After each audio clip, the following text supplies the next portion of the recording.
Assalamualaikum warahmatullahi wabarakatuh.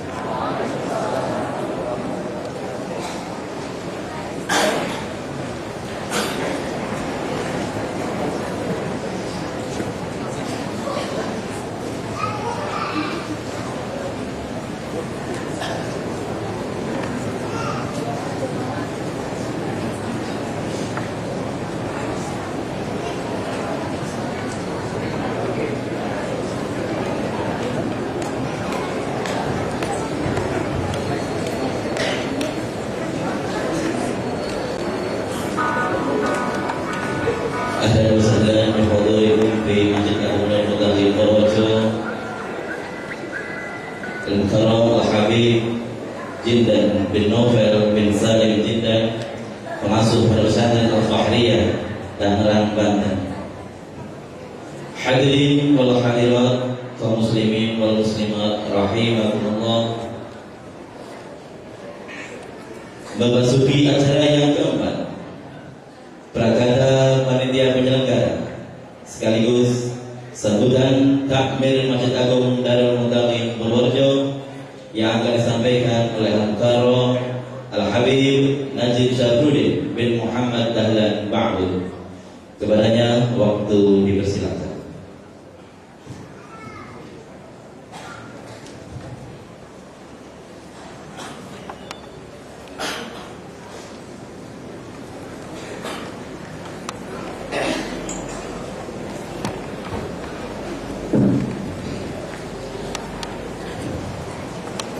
Assalamualaikum warahmatullahi wabarakatuh.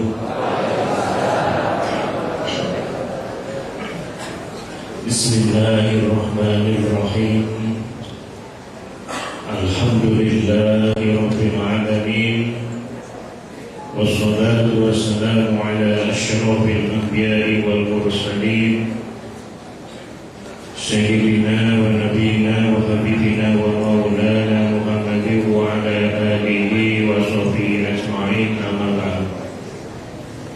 Wadilatul muhtaramin, para alim, para ulama, para sepuh-sepuhan ingkang tansah kawula hormati lan kawula dereki, wabil khusus dumateng Al-Mukarram Sohibul Fadilah wal Karamah Al-Habib Jindan bin Novel bin Salim Jindan ingkang kita mulyakaken dan kita tenggo fatwa-fatwanipun. Mugi-mugi samangke saged paring ilmu nafi' dumateng kula panjenengan sedaya, Allahumma amin. Dumateng para alim ulama langkung-langkung Al-Mukarram Bapak Kiai Haji Raden Daud Maskuri, Al-Mukarram Bapak Kiai Raden Farid Sulaiman, dan para kiai sanesipun ingkang boten saged kula sebat asma karimipun setunggal setunggal. Lan ugi dumateng Bapak Bupati Purworejo, Bapak Kiai Haji Dr. Andes Mahsud Jenek Aki ingkang kita mulyakaken, lan para rawuh sedaya kakung saha putri ingkang insyaallah dipun mulyakaken Allah Subhanahu wa taala, Allahumma amin. Sebelumnya monggo kita aturaken puji syukur kita dumateng Allah Subhanahu wa taala ingkang sampun paring mabiten-biten kenikmatan langkung-langkung ma'adumun ni'am dimrika nikmat iman saha nikmat Islam. Lan monggo kenikmatan ingkang sampun dipun paringaken Allah Subhanahu wa taala dumateng kula panjenengan sedaya kita syukuri kanthi sareng-sareng maos kalimat tahmid alhamdulillahirabbil alamin. Salawat salam kita aturaken dumateng junjungan kita Nabi Agung Muhammad sallallahu alaihi wasallam ingkang tansah kita antu-antu kita ajeng-ajeng syafaatipun wonten ing yaumul kiamah. Para bapak lan para ibu ingkang kawula hormati, wonten ing mriki kawula antas nami panitia penyelenggara Nabi Takmir Masjid Agung Darul Mutakin Purworejo sepindah ngaturaken sugeng rawuh dumateng kawula panjenengan sedaya ahlan wa sahlan bi hudurikum. Mugi-mugi di dalam panjenengan sedaya wonten ing masjid mriki dalu menika kadosno amal saleh amal ingkang dipuntampi kaliyan Allah Subhanahu wa taala lan ugi amal ingkang tansah pikantuk ridhonipun Allah Subhanahu wa taala. Allahumma amin. Allah kalihipun kita atas nami takmir masjid ugi ngaturaken ugi matur nuwun ingkang tanpa upami dumateng sedaya pambantu sedaya panjenengan sedaya arupi moral ugi material. Kita namun saged ndongaaken kanthi wawasan donga jazakumullah ahsanal jaza. Mugi-mugi amal panjenengan ugi dipun tampi kaliyan Allah Subhanahu wa taala. Allahumma amin. Lan tuturipun panitia penyelenggara anggenipun menyelenggarakan pengetan junjungan kita lan pengetan wiyosan junjungan kita Nabi Agung Muhammad sallallahu alaihi wasallam. Tentunipun sampun berusaha kanthi semaksimal mungkin. Ananging tentu kesekata kekurangan-kekuranganipun kita atas nami panitia penyelenggara nuwunaken bumi samudra pangaksami ingkang tanpa upami dumateng panjenengan sedaya. Lan kita ugi ndongaaken mugi-mugi samangke sasampunipun naos kita wonten perubahan.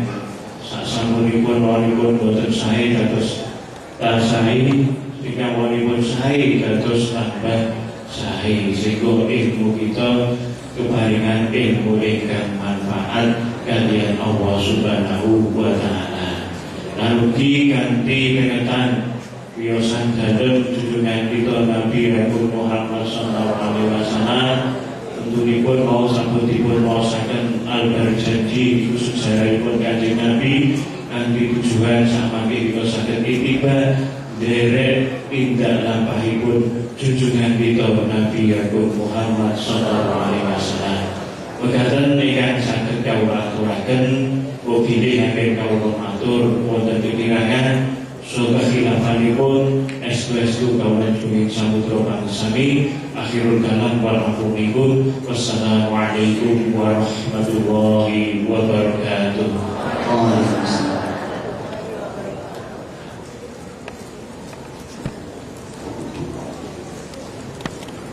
Kita aturkan terima kasih kepada Al-Habib Najib Syahruddin.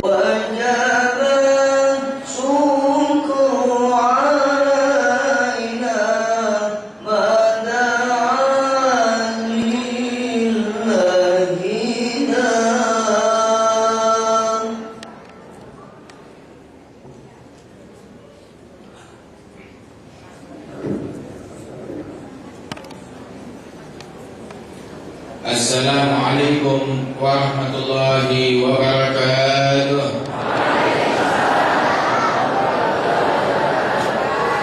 Alhamdulillahi rabbil alamin wa bihi nasta'in ala umuri dunya waddin wassalatu wassalam ala sayyidil mursalin sayyidina Muhammadin shadiqil wa'dil amin wa ala alihi tayyibin at-tahirin wa ashabil kiramil muhtadin wat tabi'in wa man tabi'ahum bi ihsan ila yaumiddin. Amma ba'du. Kita bersyukur kepada Allah Subhanahu wa taala pada malam hari yang mulia ini bersama-sama kita berkumpul di Masjid Darul Muttaqin. Mudah-mudahan Allah taala menjadikan kita sekalian sebagai kaum muttaqin, orang-orang yang bertakwa kepada Allah taala yang mengikuti ajaran dan bimbingan dari Sayyidil Mursalin Sayyidina Muhammadin sallallahu alaihi wasallam. Amin ya rabbal alamin. Malam ini kita berkumpul di tempat ini memperingati Maulid Nabi besar Muhammad sallallahu alaihi wasallam, manusia yang paling agung, yang paling mulia, yang paling luhur, yang paling santun, yang paling berakhlak, yang paling baik budi pekerti beliau sallallahu alaihi wasallam. Ketahuilah bahwasanya beliau adalah manusia yang dimuliakan oleh Allah taala, yang dipuji oleh Allah taala di dalam Al-Qur'an, yang diagungkan oleh Allah taala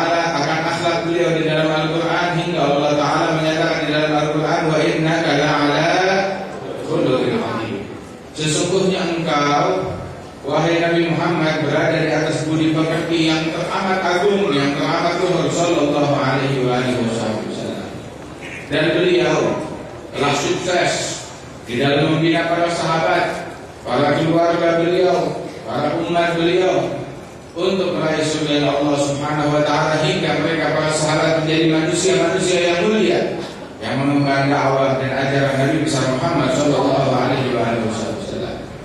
Dan mereka keseluruhannya, para sahabat Rasulullah sallallahu alaihi wasallam, sangat cinta kepada Nabi Muhammad, sangat ta'zim, sangat hormat, sangat mengagungkan dan memuliakan Rasulullah sallallahu alaihi wasallam. Sehingga tatkala Nabi Muhammad sallallahu alaihi wasallam datang hijrah ke Madinah Al-Munawwarah, waktu Nabi Muhammad datang, bahwasanya beliau disambut oleh para sahabat Rasulullah dengan ucapan qala al-badru alaina min thaniyatil wada' wajaba syukru alaina ma da'a lillahi da'i. Telah datang purnama kepada kita sekalian. Nabi Muhammad datang ke kota Madinah, maka orang Madinah bilang telah terbit kepada kita, ke kota kita purnama, bulan purnama telah terbit kepada kita. Bukankah itu pujian kepada Nabi Muhammad sallallahu alaihi wasallam? Untung saat itu nggak banyak orang yang mulutnya Islam, nggak ada orang yang mulutnya Islam. Kalau nggak ada nggak boleh muji-muji begitu, bid'ah syirik. Tapi sahabat semuanya memuji dan Rasulullah membiarkan hal itu terjadi. Lantas Rasul sallallahu alaihi wasallam tatkala disambut dengan qala al-badru alaina oleh para sahabat, kemudian beliau dengan unta beliau masing-masing ingin memboyong Nabi Muhammad ke rumahnya, berharap Rasulullah tinggal di rumahnya, menginap di rumahnya. Namun Nabi Muhammad SAW saat para kaum Ansar ingin menarik tali kendali dari untanya Rasulullah, Rasulullah berkata kepada mereka, da'ha fa innaha ma'murah. Lepaskan sudah, sebab ini unta sudah tahu diperintahkan untuk pergi di mana oleh Allah Ta'ala. Dibiarkan itu unta jalan sendiri, nggak tahu kemana. Tahu-tahu hingga berhenti dan duduk di depan rumahnya Sayyidina Abu Ayyub Al-Ansari. Abu Ayyub Al-Ansari ini adalah seorang sahabat Ansar yang beriman kepada Nabi Muhammad sallallahu alaihi wasallam. Sejak sebelum Rasulullah tinggal di Madinah, beliau beriman kepada Rasul sallallahu alaihi wasallam. Maka tatkala sebab waktu itu Nabi Muhammad mengutus seorang pemuda untuk berdakwah dari kota Mekah, Sayyidina Mus'ab bin Umair. Mus'ab bin Umair, sahabat Nabi, dikirim ke kota Madinah untuk dakwah, hingga orang tertarik kepada ajaran agama Islam. Di antara yang tertarik ini Sayyidina Abu Ayyub Al-Ansari, kemudian juga Sayyidina Mu'adz bin Jabal, Amr bin Jamuh, dan para sahabat-sahabat lainnya dari para kaum Ansar.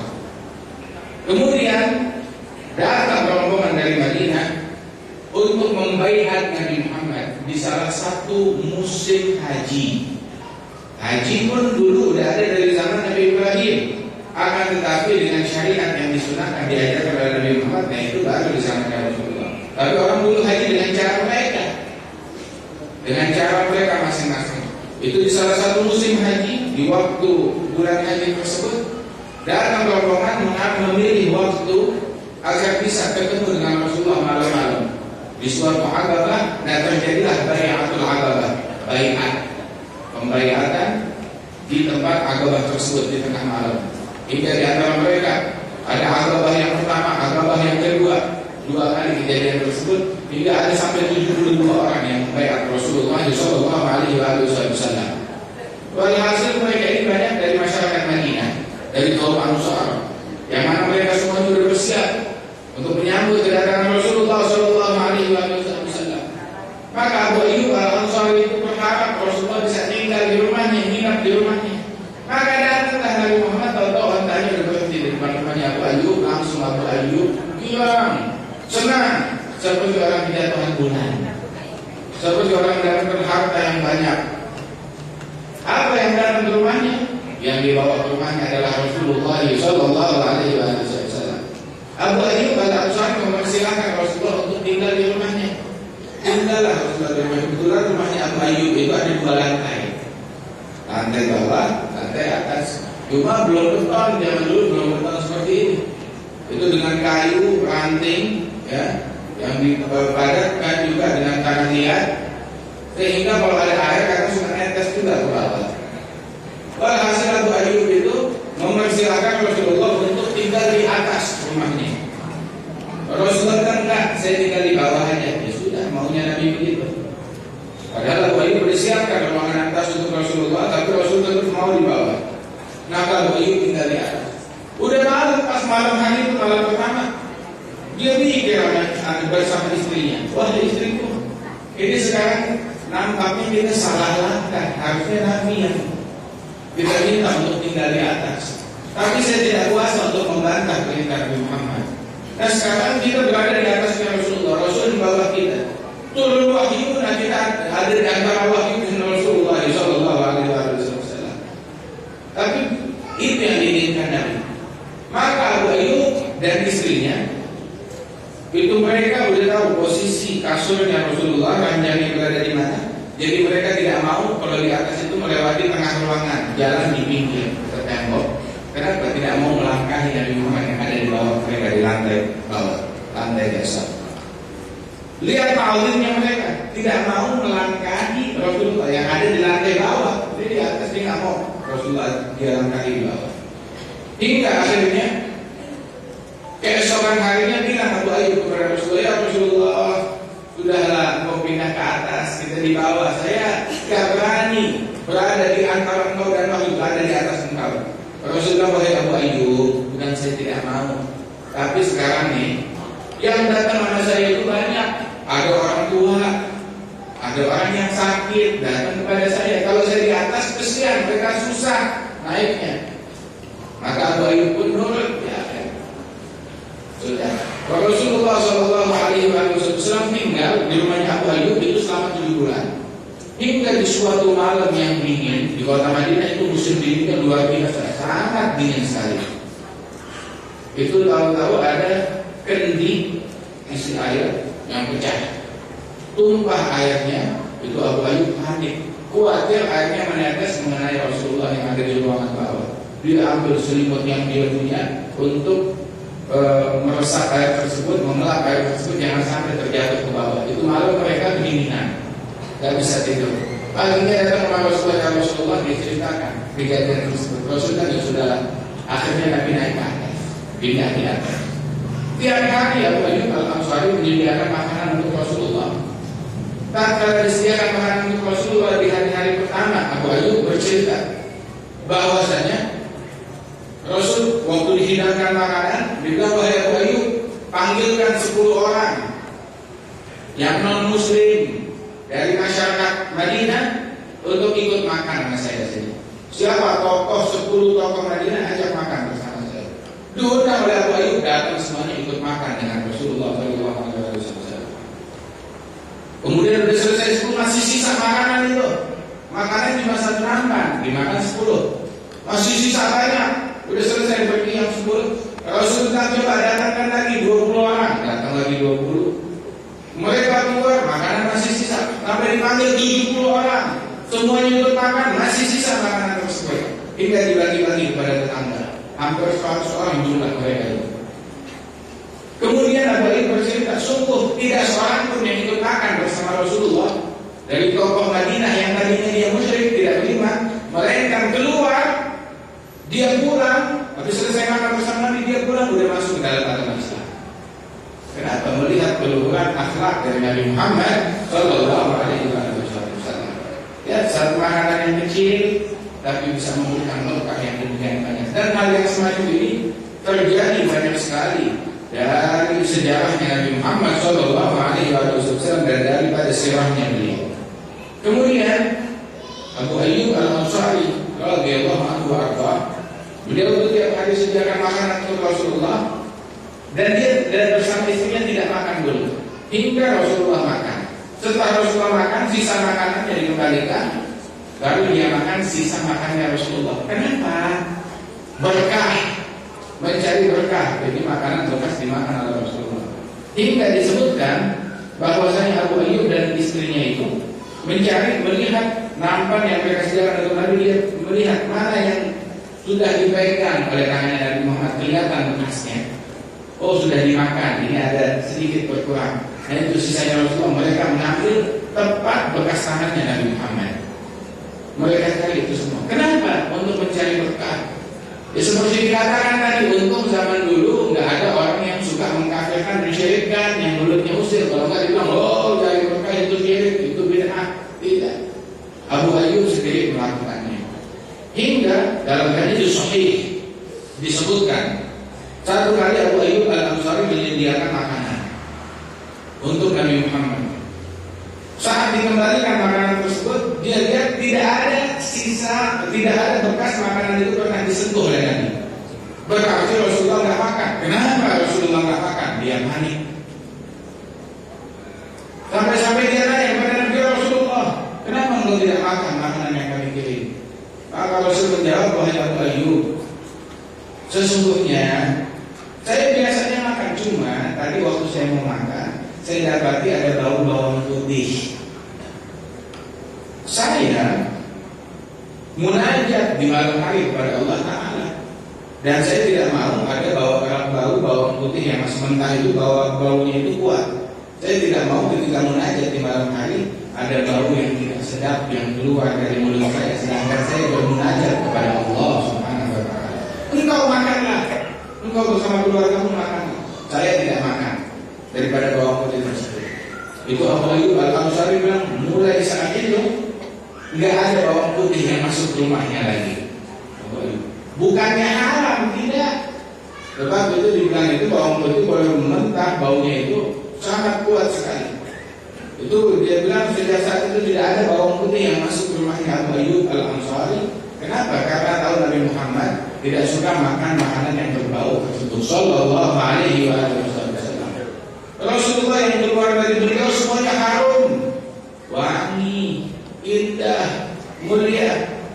Sampai disebutkan di dalam sirah beliau, di dalam maulid yang biasa kita baca juga, dan di dalam buku tarikh, bahwasanya Nabi Muhammad sallallahu alaihi wasallam itu, wa idza marra bi tariqin 'urifa min tibihi annahu qad marra fihi. Apabila beliau melalui suatu jalanan, ketahuan bahwasanya ini Rasulullah pernah jalan di sini, pernah melewati jalan ini. Kapan? Beberapa hari yang lalu. Tahu dari mana engkau? Harumnya masih ada sampai sekarang. Harumnya itu masih ada. Jadi jalanan pernah dilalui, dilewati oleh Nabi Muhammad sallallahu alaihi wasallam.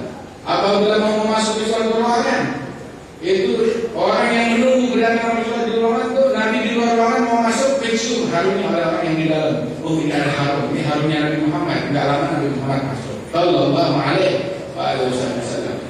Sampai itu istrinya Nabi Muhammad sallallahu alaihi wasallam,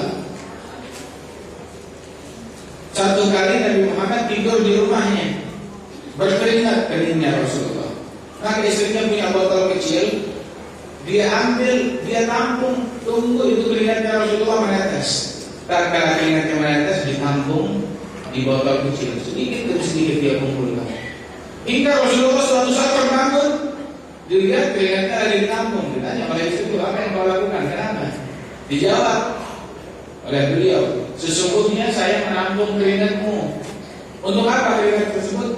Keringat ini saya campur dengan parfum yang saya beli dari pasar. Itu parfumnya biasa-biasa saja, bukan yang mahal, bukan yang jelek.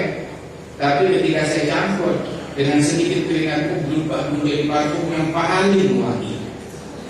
Sallallahu alaihi wasallam, tercampur dengan keringatnya Nabi Muhammad sallallahu alaihi wasallam. Lain sama keringat kita, beda. Jadi ada orang bilang, wah Muhammad manusia biasa.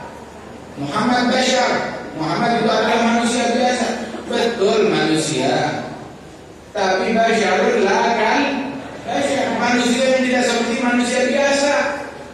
Di dalam Al-Quran Allah Ta'ala berfirman, Qul innama ana basyarun Katakanlah wahai Nabi Muhammad, sesungguhnya saya manusia. Nah ini orang-orang yang mulutnya usir udah berhenti di situ doang. Ayat dia bawa sepotong tuh Nabi lagi suruh bilang sama Allah Ta'ala, saya cuma manusia. Ada lanjutannya, Qul innama ana basyarun yuha ilayya. Katakanlah sesungguhnya saya seorang manusia yang diwahyukan oleh Allah Ta'ala. Nah ini wahyu yang membuat Rasulullah menjadi istimewa di sisi Allah Subhanahu wa Ta'ala. Hingga Nabi Muhammad dalam hadis yang lain, beliau mengatakan, lastu kahayatikum, saya ini tidak sama seperti kalian, kata Rasulullah. Hingga Rasulullah juga pernah mengatakan, aku ini tidak sama seperti kalian, ini ut'amu wa usga inda rabbi. Sesungguhnya aku diberi makan dan diberi minum dari Allah Subhanahu wa Ta'ala. Kapan Nabi ucapkan ini? Itu waktu Rasulullah puasa di bulan Ramadan. Beliau melakukan wisal di dalam puasa. Apa itu wisal? Wisal adalah saat bentuk maghrib Nabi tidak buka.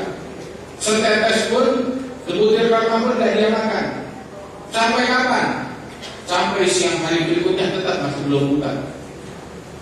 Maghrib berikutnya tidak buka lagi, lanjut. Jadi siang malam juga putus puasa. Dan ini adalah suatu keistimewaan yang khusus Allah Ta'ala izinkan hanya untuk Nabi Muhammad. Untuk yang lain tidak diizinkan. Ada sahabat mau ikut-ikut seperti itu. Nabi melarang mereka, jangan lastu kahayatikum, saya sama kalian beda, nggak sama. Saya nggak makan, nggak minum, tapi Allah Ta'ala menguatkan saya. Saya dikasih makan, dikasih minum dari Allah Ta'ala dengan cara yang tidak terlihat. Beda antara kalian dan saya, kata Rasulullah Sallallahu Alaihi Wasallam. Nah itu namanya misal. Dan Rasulullah Sallallahu Alaihi Wasallam ini manusia yang demikian agung, yang demikian luhur, nggak sama seperti manusia biasa. Harum dari keharuman beliau. Ada seseorang anak kecil dipegang kepalanya oleh Nabi Muhammad. Itu sampai seminggu harum tangannya Rasulullah nggak lepas dari kepala anak tersebut. Tetap wangi, tetap harum.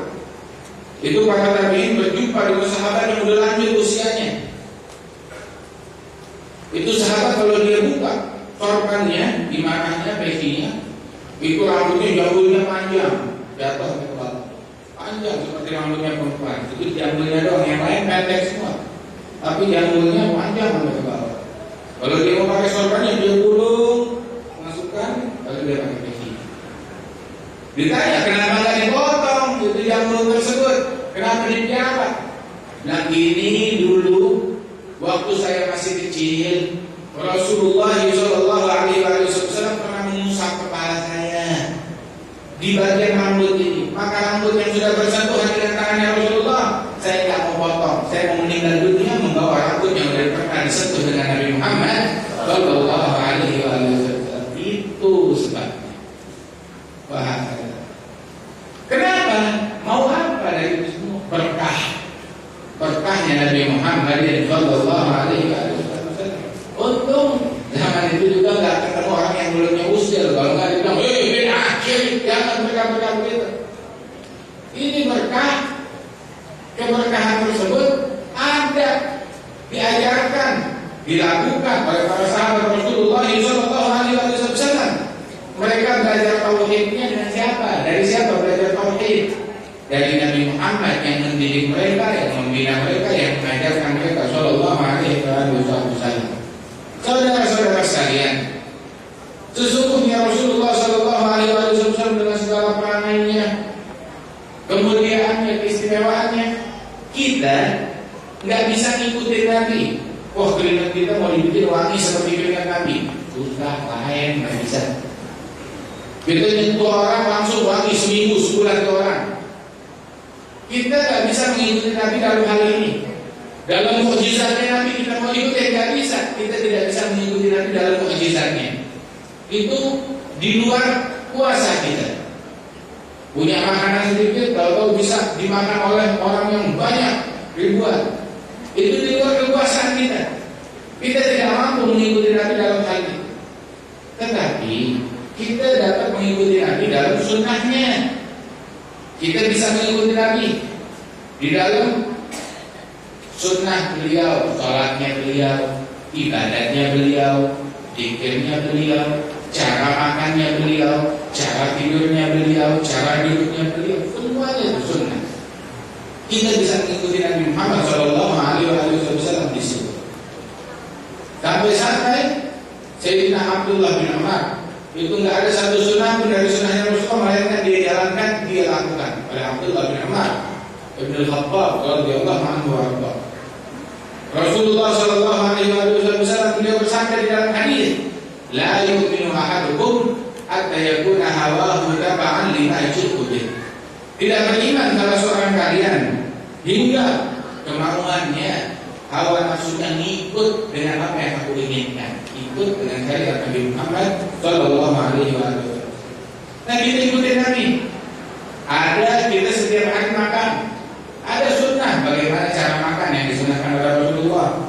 Makan tuh awalnya baca Bismillah, selesai itu baca Alhamdulillah, mensyukuri nikmat dari Allah Taala. Makan dengan tangan kanan. Kemudian juga tatkala makan tersebut, ya, hendaknya dia makan tuh jangan berdiri, tapi sambil duduk mensyukuri nikmat Allah Taala.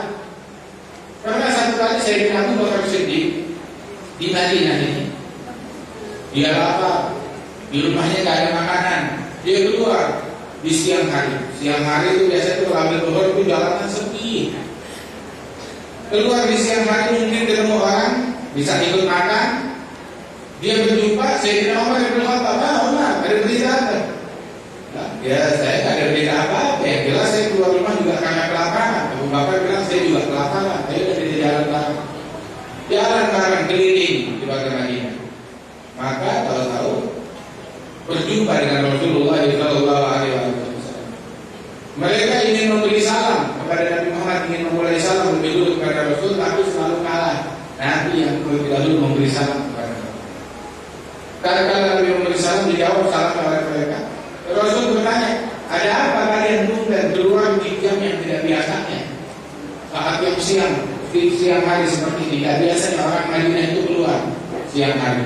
Maka dijawab oleh mereka, ya Rasulullah, sesungguhnya yang bikin kita keluar siang hari seperti ini karena kita lapar. Di rumah kita tidak ada makanan, makanya kita keluar. Rasul pun berkata, saya juga sama, saya keluar rumah karena di rumah saya tidak ada makanan, saya juga kelaparan. Ya udah, ayo kita jalan bareng, kata Nabi. Berjalan, kemana kita jalan? Jalan ke rumahnya Abu Ayyub Al-Ansari. Begitu sampai ke rumahnya Abu Ayyub Al-Ansari, istri Abu Ayyub Al-Ansari langsung menyambut, ahlan, selamat datang dengan Rasulullah Sallallahu Alaihi Wasallam dan kedua sahabatnya. Demi Allah, tidak ada rumah di muka bumi yang lebih mulia kamu yang melebihi kita. Rasulullah itu dengan Abu Ayyub Al-Ansari dekat sekali, sudah bagaikan keluarga.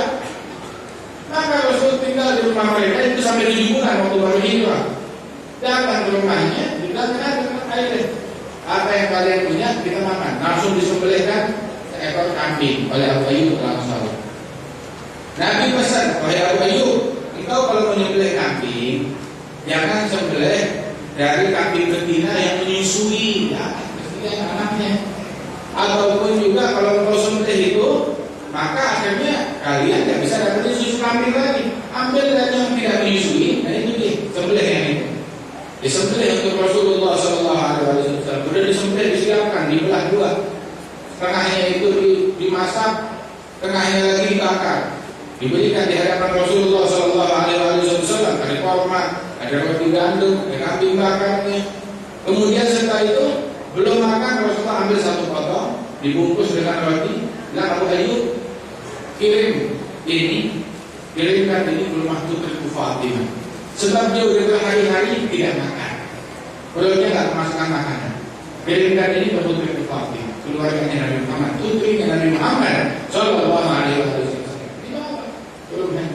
Kemudian barulah Rasulullah makan. Kalau Rasulullah Sallallahu Alaihi Wasallam makan bersama Sayyidina Abu Bakar, Sayyidina Umar, udah selesai, Rasul bilang ada kambing, ada roti, ada kurma, ada kurma lagi, kurma muda. Maka ini adalah nikmat yang besar dari Allah Ta'ala. Terus Rasulullah itu berkata bahwasanya wala tus'alunna yawma idzin 'anil na'im. Kelak kalian di hadapan Allah Ta'ala akan ditanyakan tentang nikmat-nikmat yang kalian terima.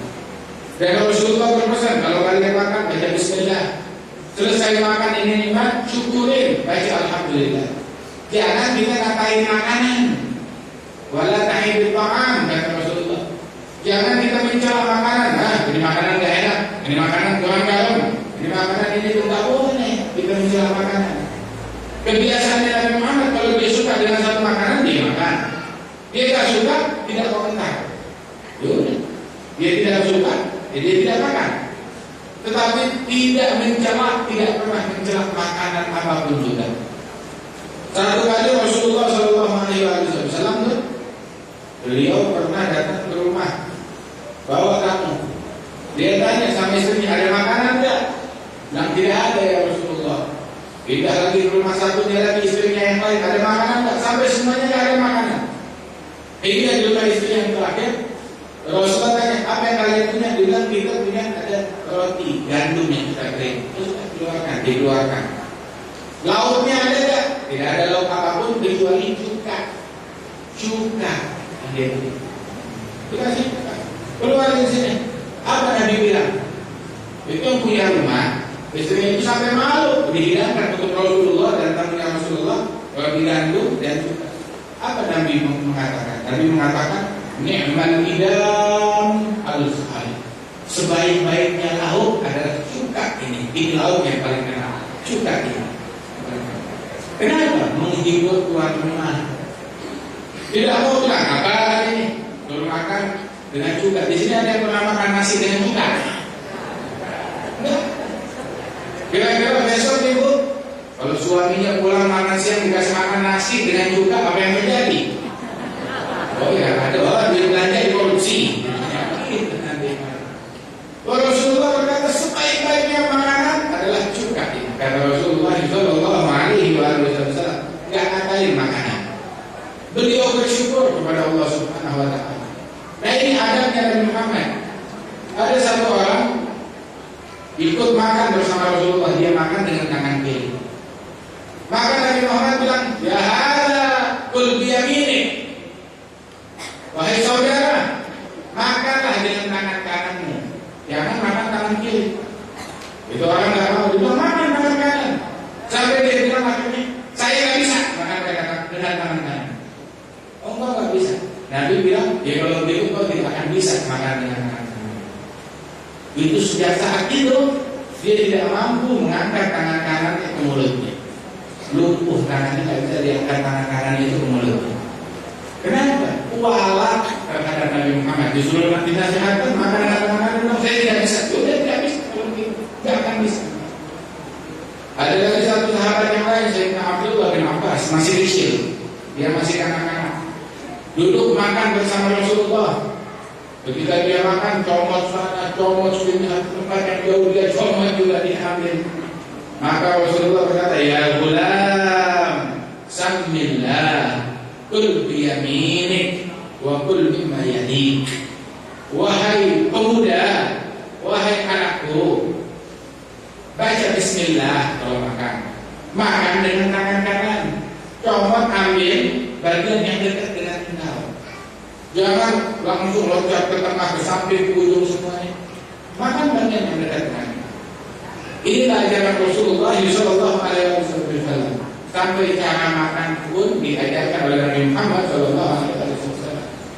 Sampai Nabi pun juga pernah mengajarkan, apabila kalian makanannya itu sedikit, orangnya banyak, duduk, kumpul, makan sama-sama, semuanya baca bismillah.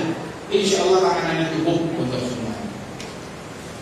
Hingga Rasulullah SAW itu banyak terjadi hal yang semacam ini. Waktu dalam masa perang Khandaq, sahabat banyak yang kelaparan. Semuanya membangun parit yang menghalangi Madinah dari serbuan musuh. Kemudian pacaklik makanan kurang. Sahabat banyak yang mengganjal perut mereka itu dengan batu untuk mengurangi nyerinya rasa lapar perih. Sayyidina Abu Bakar dia ganjal ada satu batu di perutnya. Sayyidina Umar dia ganjal dengan satu batu. Dan Rasulullah buka ada dua batu. Beliau mengganjal perut. Sayyidina Jabir bin Abdullah Al-Ansari melihat hal tersebut, dia merasa hebat. Dia pulang ke rumahnya, bilang, wahai istriku, coba lihat apa yang kita punya. Dicari-cari makanan, oh ada gandum. Kita 3 liter kita punya gandum 3 liter. Terus apa yang kita punya? Dia bilang kita punya anak kambing. Anak kambing masih kecil. Ya sudah, sembelihlah. Untuk apa? Kita mau jamu Nabi Muhammad. Ya sudah, jamulah Rasulullah. Ajak sini tapi kasih tahu kepada Rasulullah. Rasulullah kadang tuh kalau datang suka ngajak orang. Beritahu kepada Rasulullah apa yang kita punya. Kita cuma punya gandum 3 liter. Kambing bukan kambing, anak kambing masih kecil. Kasih tahu. Datang kepada Nabi Muhammad ya Rasulullah, dibisikin. Ya Rasulullah, saya punya gandum 3 liter. Punya anak kambing, sedikit dagingnya. Nah saya ingin menjamu engkau bersama 2-3 orang sahabatmu. Engkau ajaklah 3-4 orang. Nanti di rumah saya makan siang. Baik, ingatkan lagi nanti. Ketika siang harinya makanan udah matang, istrinya Jabir bilang udah sekarang kasih tahu semua makanan udah siap. Datang Jabir ke temannya Rasulullah. Ya Rasulullah, makanan udah siap sekarang. Dibisikin dari rumah. Maka Rasulullah pun berkata, sudah siap, sudah. Ingat bos, 3 liter gandum, anak kambing. Baik. Ini di Khandaq Nabi Muhammad lagi bekerja. Rasul pun berkata kepada para sahabat, umumkan ini siang ini kita makan siang di rumahnya Jabir. Kita dijamu oleh beliau. Ketika diumumkan begitu, bingung Sayyidina Jabir bin Abdullah. Rasul bilang kepada Sayyidina Jabir, sekarang kau pulang ke rumahmu, kasih tahu istrimu, itu keluarnya jangan dibuka dulu, tutupnya jangan dibuka, tunggu sampai saya datang. Sudah, dikasih tahu kepada istrinya, wahai istriku, ini ada musibah nih. Musibah apa? Rasulullah datang bawa rombongan sekampung dibawa oleh Nabi Muhammad. Sebab mereka pejabat di satu kampung itu yang satu kota Madinah. Rasul tahu tak yang kita punya? Hanya 3 liter dan anak kambing. Rasulullah tahu. Rasul masih undang orang, masih kalau begitu udah serahkan kepada Nabi Muhammad. Ditunggu. Rasulullah datang. Ketika datang langsung masuk ke dapur. Mana dia tuan ini? Di sini dibacain oleh Nabi Muhammad. Ketika dibacain, itu gandum seperti naik ke atas. Masya Allah. Makin berkah. Terus lagi keluarin nambah. Isi dengan makanan, taruh dagingnya sedikit. Ditutup lagi. Kemudian ayo persilakan masuk 10 orang. Datang 10 orang, makan sampai kenyang semuanya, keluar. Masukin 10 orang lagi, hidangkan untuk 10 orang. Makan selesai, keluar. Begitu terus. 10 tertib. Gak ada yang desek-desekan sampai yang terinjak-injak. Gak ada. Tertib. Padahal kelaparan. Ada yang udah makan 2 hari, 3 hari. Susah bekerja keras membangun parit untuk melindungi mereka dari serbuan musuh di Khandaq di sana. Tapi gak ada yang desak-desakan, gak ada yang ribut, pagar gak sampai jebol. Apalagi sampai ada yang meninggal dunia gara-gara nunggu makanan. Tertib semuanya. Sudah tertib begitu masuk 10, yang lain nunggu keluar. Terus semuanya sudah selesai. Itu riwayat hadis, sahabat ditanya, waktu itu memang kalian berapa orang sih jumlahnya? Dijawab, waktu itu jumlah kita adalah sekitar 1.500 orang. 1.500 orang. 1.500. Berapa liter? 3 liter sama anak kambing. Ini kalau bikin maulid 3 liter sama anak kambing 1 bisa cukup tuh, enak benar deh. Masya Allah, ini berkahnya Nabi Muhammad Sallallahu Alaihi Wasallam. Sampai akhirnya semuanya udah tuntas, selesai makan, tinggal keluarganya Jabir dan Nabi Muhammad Sallallahu Alaihi Wasallam. Maka Rasul pun baru makan bersama mereka, masih bisa banyak bagi-bagi kepada tetangga. Nah, ini berkahnya Nabi Muhammad Shallallahu Alaihi Wasallam. Dan keberkahan ini terjadi banyak kejadian pada diri Nabi Muhammad dan pada sahabat Rasulullah Shallallahu Alaihi Wasallam. Termasuk Sayyidina Abu Bakar Siddiq. Beliau kedatangan tamu. Beliau pesan, "Ntar tamu saya datang, kasih makan duluan." Dia pesan kepada keluarganya, "Saya masih sibuk, ada rapat bersama Nabi Muhammad." Maka tamunya datang, disediakan makanan oleh anak-anak Sayyidina Abu Bakar Siddiq. Mereka bilang, "Saya tidak mau makan kecuali dengan ayah kalian." Nanti ayah saya marah. Itu saya tetap tidak mau. Ayah berpesan, "Saya tidak mau makan kecuali dengan Abu Bakar." Pak Ibu Teh, ketika Sayyidina Abu Bakar pulang, udah larut malam, dilihat tamunya belum makan, dia marah. "Kenapa kalian belum makan?" "Kita nggak mau makan kecuali nunggu engkau." Keluarin makanan, dikeluarkan makanan, dinamakan, mereka makan sama-sama. Ketika makan sudah selesai, subhanallah, dikembalikan itu piring. Kenapa lagi keluarkan? Dibilang, "Ini tamu makan atau tidak?" Tamu 2 orang dengan tuan rumah, disediakan makanan yang cukup untuk 3 orang. Dipulangin itu makanan ke dapur, mereka udah makan kenyang itu makanan. Dia bilang, "Ini lebih banyak waktu daripada saya pertama sajikan." Ini udah dimakan, tapi bukan berkurang, malah bertambah. Makan keluarganya di dalam, subhanallah, bukan berkurang, malah bertambah. Dibagi-bagi ke tetangga sampai dikirim kepada Rasulullah Shallallahu Alaihi Wasallam. Sampai dibilang, "Nah ini berkahnya daripada Sayyidina Abu Bakar As-Siddiq radhiyallahu anhu wa ardhah." Nah, keberkahan Rasulullah Shallallahu Alaihi Wasallam itu banyak terjadi di masa sahabat, di masa para tabi'in. Mereka pun juga meraih daripada keberkahan tersebut yang nampak pada diri Rasulullah, pada diri sahabat, tabi'in, dan orang yang mengikuti jejak Nabi Muhammad Shallallahu Alaihi Wasallam dengan sebaik-baiknya. Dan keberkahan di dalam mengikuti ajaran Nabi Muhammad, meneladani Nabi Muhammad, mengikuti sunnahnya Nabi Muhammad Shallallahu Alaihi Wasallam. Kita nggak bisa ngikutin. Nah itu makanan buat 3 cukup buat 30 orang, enggak. Tapi kita bisa ngikutin sunnahnya Nabi Muhammad. Sunnahnya makan bagaimana? Rasul ajarkan. Nah itu kita jalankan. Insya Allah jadi berkah di situ. Sampai Nabi bersabda di dalam hadis, "Ta'amul itsnain kafir tsalatsa." Makanan untuk 2 orang cukup untuk 3. Makanan 2 porsi untuk 2 orang. Kalau kita baca Bismillah, jadi berkah bisa cukup untuk 3 orang. Wa ta'amul tsalatsa kafir arba'ah. Makanan untuk 3 orang, insya Allah bisa cukup untuk 4 orang. Ini saatnya Nabi Muhammad Shallallahu Alaihi Wasallam. Nah saudara, didik keluarga kita, anak-anak kita, jalannya di sunnah Nabi Muhammad. Kalau bukan kita yang mengikuti sunnahnya Rasulullah, lantas siapa? Ajaran Nabi Muhammad Shallallahu Alaihi Wasallam, kalau kita jalankan akan menjauhkan kita dari bala, menjauhkan kita dari musibah, menjauhkan kita dari belakang hal-hal yang tidak baik.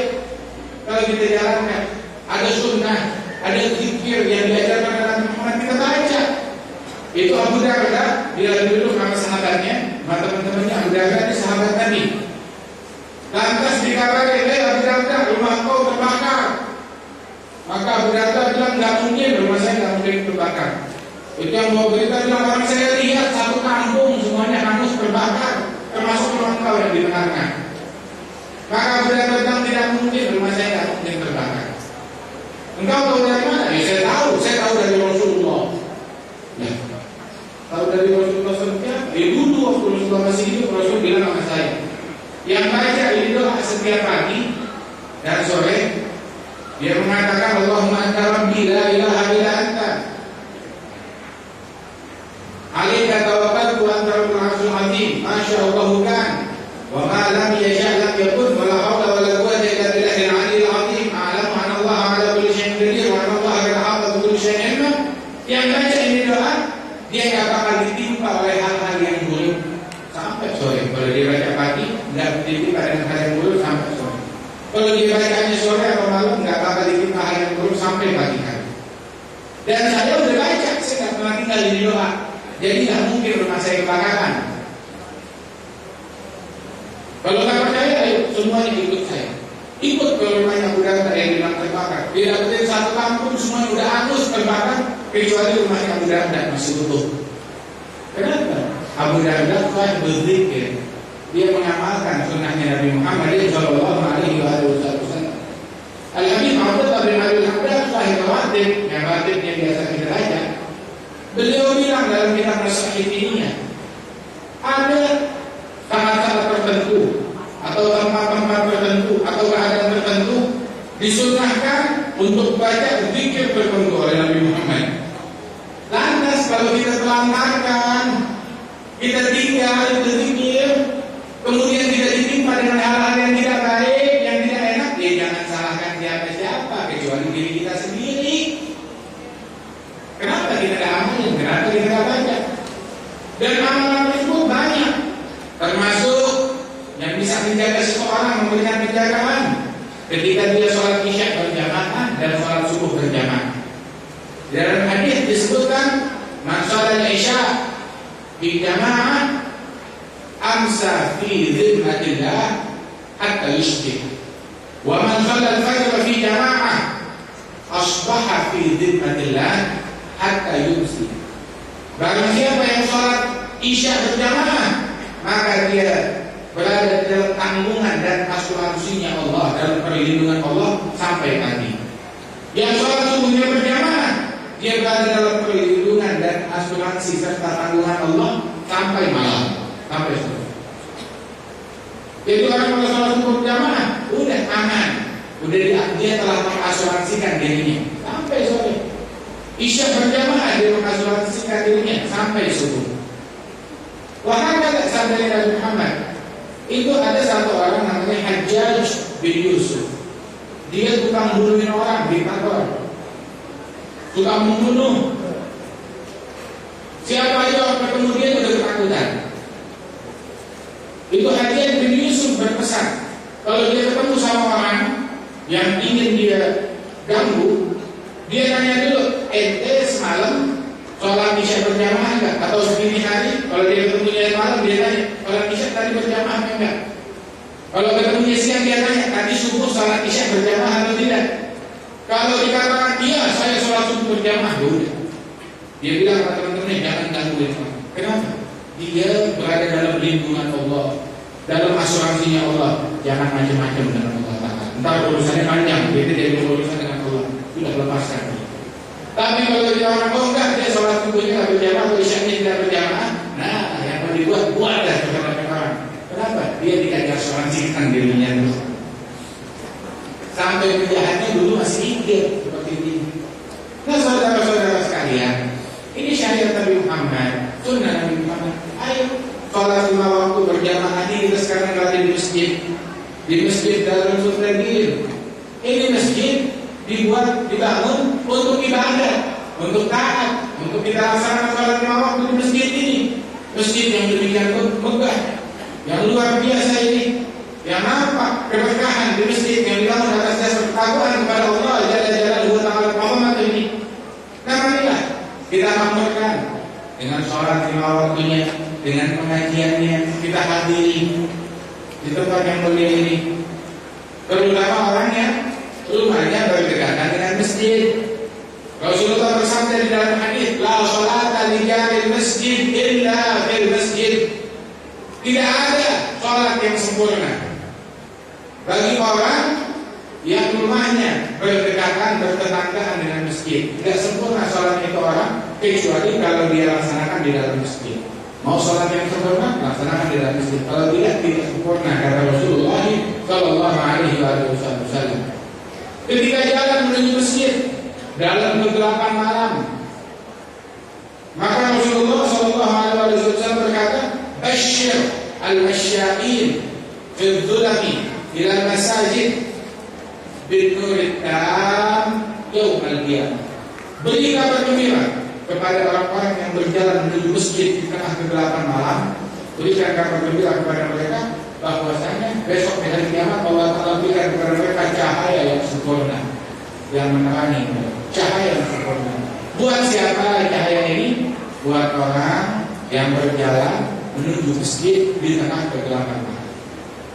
Ada satu sahabat Nabi, namanya itu Abdullah bin Ummi Maktum.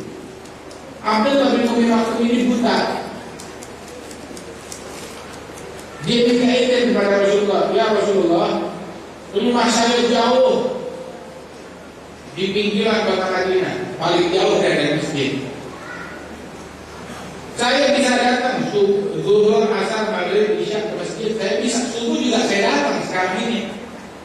Cuma saya mau minta izin khusus sholat subuh. Saya sholat di rumah saya aja. Kenapa? Saya minta izin kalau diizinkan saya mau subuh itu sholat di rumah saya. Alasannya sebab kalau subuh itu ini antara rumah saya ke masjid jauh, gelap. Emang orang buta sih kalau gelap kagak ngaruh. Gelap atau terang itu sama aja buat dia. Tapi dia kan rumahnya jauh dari masjid, banyak lubang, banyak bebatuan. Kalau saya kesandung jatuh siang masih kelihatan ada orang yang melihat saya, dia tolongin saya. Tapi kalau malam sebelum subuh saya sudah berjalan ke masjid, lantas saya kenapa-napa di tengah jalan, siapa yang bisa tolongin saya? Maka Rasulullah mengizinkan, ya kan? Boleh, baik. Baru diizinkan begitu, Abdullah bin Ummi Maktum keluarnya. Baru sampai depan pintu dipanggil oleh Nabi Muhammad. Ya Abdullah, ya Rasulullah. Engkau dari rumahmu terdengar tak suara adzan? Bilang iya, saya bisa dengar suara adzan sayup-sayup dari rumah saya. Engkau dengar panggilan sholat? Dengar ya Rasulullah. Lantas Rasulullah mengatakan tidak, saya cukup. Kalau begitu jawab panggilan tersebut sampai enak. Tadinya dikasih izin, tapi kan akhirnya udah disuruh datang juga oleh Nabi Muhammad Sallallahu Alaihi Wasallam. Nah saya tuh dulu waktu masih belajar di Hadramaut, itu kebetulan ada orang yang usianya udah lanjut, bukan satu, bukan dua, banyak. Usianya udah lanjut tua, jalan pun susah. Tapi sebelum subuh, tiap malam sebelum subuh udah ada di masjid. Bukan satu, bukan dua orang, banyak yang semacam ini. Dia sholat, untuk berdiri pun juga susah. Tapi tetap untuk sholat sunnah pun dia paksakan untuk berdiri. Untuk bangunnya itu susah, lambat bangunnya. Tapi dia paksakan, mau sholat sunnah pun, dia mau sholat sunnah dalam keadaan berdiri. Mau sholat fardu, dia mau sholat fardu di masjid. Semangat yang luar biasa ini. Nah karenanya ayo, semangat ini kita tanamkan dalam diri kita, keluarga kita, anak-anak kita. Terutama anak-anak kita, kalau bukan kita yang didik mereka, siapa yang akan mendidik mereka? Didik mereka dengan didikan Nabi Muhammad untuk mengagungkan, mencintai Nabi Muhammad. Tanamkan kecintaan kepada Rasulullah hati mereka dalam hati anak-anak kita. Biar yang diidolakan Rasulullah, sahabat, tabi'in, orang-orang soleh, jangan artis yang diidolakan. Ini yang diidolakan penyanyi, bintang film, foto yang digantung di rumahnya, posternya artis. Idolakanlah Nabi Muhammad, sahabat beliau, keluarga beliau, para pewaris Nabi, idolakan mereka. Sehingga hidup kita makin berkah. Anak-anak kita dari kecil tumbuh dalam dicintai kepada orang-orang yang pantas dicintai.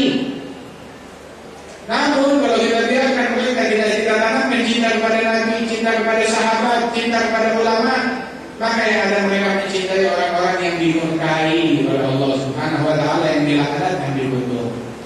Mencontoh perbuatan mereka, mencontoh daripada pelangi-pelangi mereka, ucapan-ucapan mereka yang tidak baik. Alhamdulillah min dzalik. Pakaiannya pun juga meniru pakaian orang-orang yang tidak beriman. Kaum wanita yang memakai pakaian yang tidak baik, yang terbuka auratnya. Kenapa? Ini ajaran dari bawah yang mengatasnamakan bahwasanya ini adalah suatu modernisasi, kemajuan. Padahal bukan maju kemana-mana, maju ke dalam lubang api pakai. Tatkala dilakukan itu semua didik. Kalau tidak kita didik, jangan salahkan siapa-siapa. Kalau kelak akhirnya terjeblos dalam pergaulan bebas, ataupun terkena minum-minuman keras, ataupun obat-obatan terlarang, gara-gara kita salah di dalam mendidik anak-anak kita. Karena kita tidak pandai mendekatkan mereka kepada Rasulullah Sallallahu Alaihi Wasallam. Mudah-mudahan Allah Taala berikan berkahnya kepada kita sekalian. Allah Taala jadikan kita orang yang bertakwa sebagaimana di hari kita bersama Sayyidina Muhammad dan juga bersama orang-orang yang bertakwa. Amin ya rabbal alamin.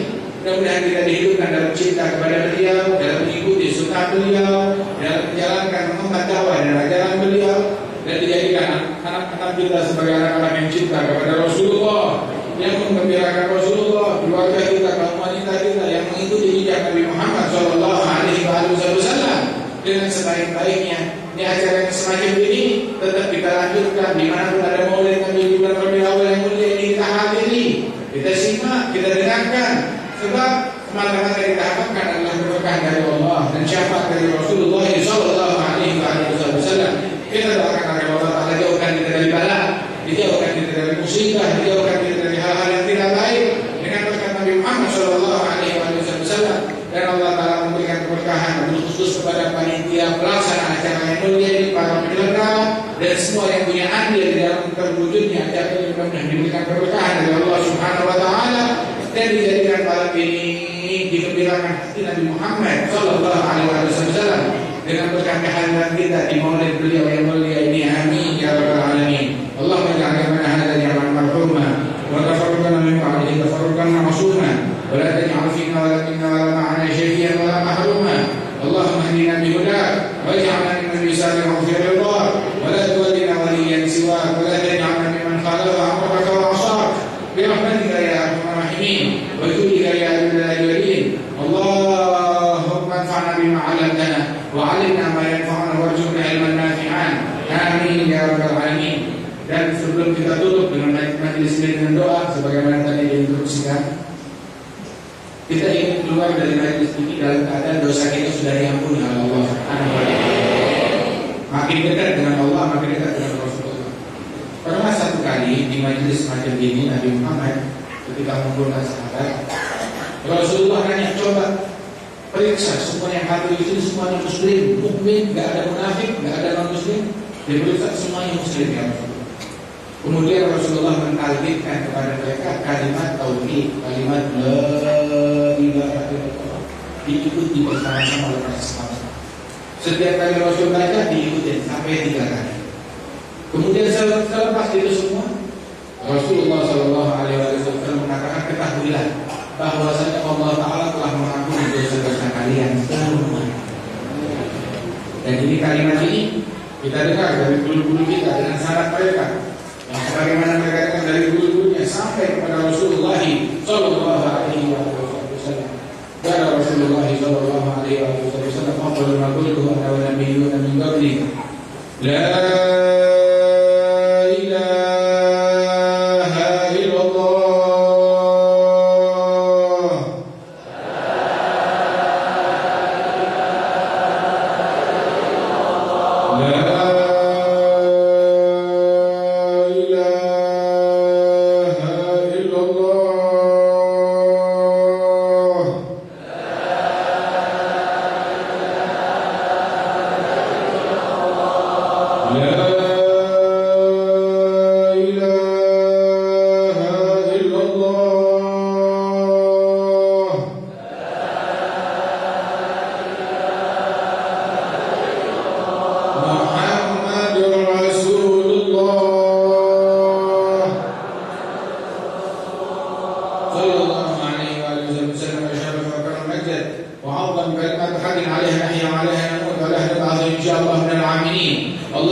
ربنا تقبل منا انك انت السميع العليم وتب علينا انك انت التواب الرحيم ربنا اتنا في الدنيا حسنه وفي الاخره حسنه وقنا عذاب النار وصلى الله على سيدنا محمد النبي الامي وعلى اله وصحبه وسلم والحمد لله رب العالمين. Assalamualaikum warahmatullahi wabarakatuh.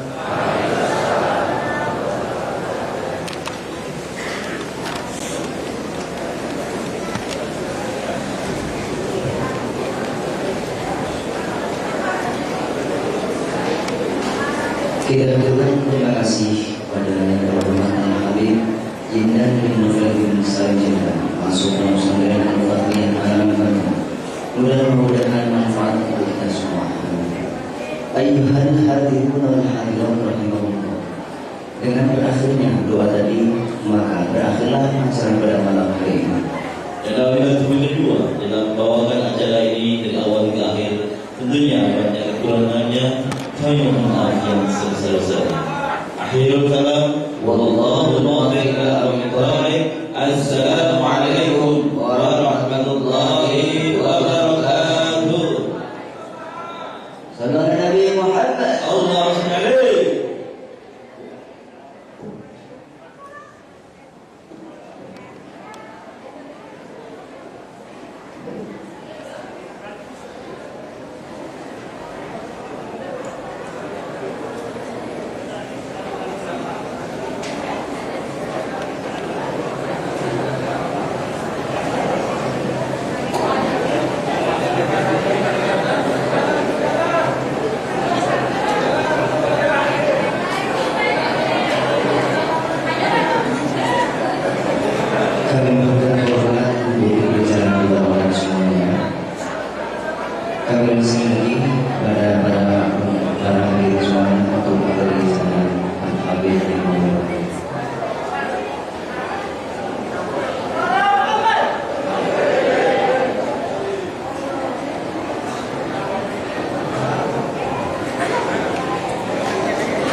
ونستغفره